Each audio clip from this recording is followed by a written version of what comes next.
कि हम सभी जानते हैं कि कन्नौज हर्षवर्धन के साम्राज्य की राजधानी थी। हम मानचित्र में भी देख पा रहे हैं कि संपूर्ण भारत पर प्रभुत्व स्थापित करने के लिए कन्नौज विजय आवश्यक था।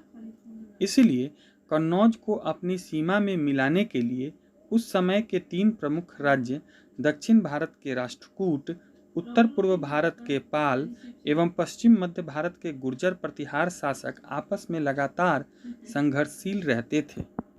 संघर्षकालीन ये राज्य अपनी आपसी लड़ाई में इतने तल्लीन थे कि वे न तो विदेशी आक्रमणकारियों के बारे में सोच सके और न ही वे उस हिसाब से अपनी सैन्य शक्ति को मजबूत कर सके।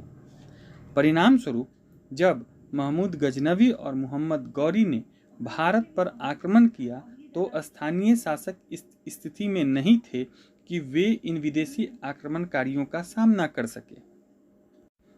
इस प्रकार हम देखते हैं कि इन राजवंशों की आपसी लड़ाई ने भारत पर विदेशी आक्रमण का मार्ग प्रशस्त कर दिया। गजनी के शासक महमूद गजनवी ने भारत पर 1010 से 1025 ईस्वी के बीच 17 बार आक्रमण किया।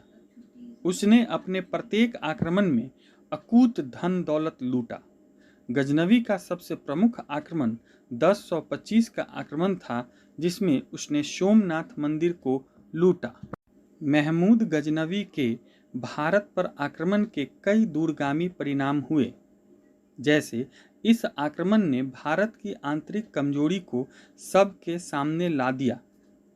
लगातार इस्लामी आक्रमण ने भारत में हिंदू संस्कृति और इस्लामी संस्कृति में तालमेल बढ़ाने का काम किया। महमूद गजनवी के आक्रमण के लगभग 150 वर्षों के बाद गौर के शासक मोहम्मद गौरी ने भारत पर आक्रमण किया। 1191 ईस्वी के तराइन के प्रथम लड़ाई में वो हार गया, लेकिन 1192 ईस्वी के तराइन के द्वितीय लड़ाई में उसने दिल्ली के शासक पृथ्वीराज चौहान को पराजित कर दिया।